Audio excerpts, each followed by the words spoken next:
നാളെ എനിക്കൊരു entrance exam ഉണ്ട്, ഞാൻ കോൺഫിഡന്റ് അല്ല.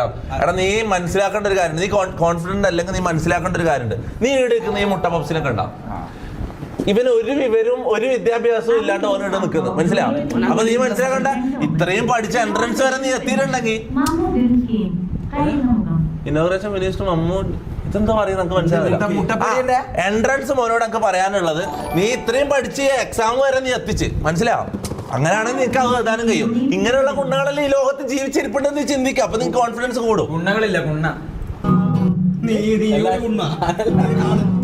എത്ര പേരെ പഠിച്ചേ? ഞാൻ കഴിഞ്ഞതാ, ഞാൻ പ്ലസ് 2 കഴിഞ്ഞ് ഡിഗ്രി കഴിഞ്ഞ്. ഡിഗ്രി പഠിച്ചില്ല ഞാൻ BA അറബി, പിന്നെ ഡോക്ടറാ. നമ്മുടെ വീട്ടിൽ ഏറ്റവും പഠിച്ച നീയാ? അങ്ങനത്തെ ഇതല്ല, ഡിഗ്രി പോയി, ഡിഗ്രി കംപ്ലീറ്റ് ചെയ്ത് എന്നിട്ട് പിന്നെ BA ഇംഗ്ലീഷ്, പിന്നെ സോഷ്യോളജി, പിന്നെ അതുപോലെ തന്നെ ഫ്രീലാൻസിന്റെ കുറച്ച് പരിപാടി വീഡിയോ. അതൊന്നല്ല പഠിത്തത്തിന് അതല്ലേ BA ഇംഗ്ലീഷ്. ചെറിയ പരിപാടി, ശാപർത്ഥത്തിനെ കൊണ്ട് വലിയ കാര്യമില്ല. ഇപ്പൊ കണ്ടില്ലേ ചെമ്പും പാത്രം BA വരെ പഠിച്ചിരുന്നാന്ന് എടുത്ത് ചെമ്പും പാത്രം കൈകീറ്റ് ജീവിക്കുന്നത്. പക്ഷെ എന്നെക്കാട്ട് പൈസ മമ്മൂരുണ്ട്, ഒന്നും പഠിക്കാത്ത 10ാം ക്ലാസ് വക്കോട്ടിയ.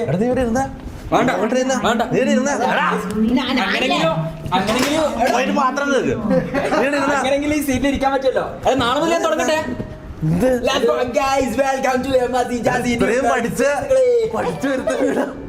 എനിക്ക് 9ാം ക്ലാസ് പഠിച്ചിട്ടാണ് അതിനെ കൊണ്ട് കാര്യമില്ല, ജീവിതത്തിന് കാര്യമില്ല. AB- B² എന്ന് പറഞ്ഞാൽ തക്കാളിയും പച്ചവെള്ളം വാങ്ങാൻ പറ്റില്ല.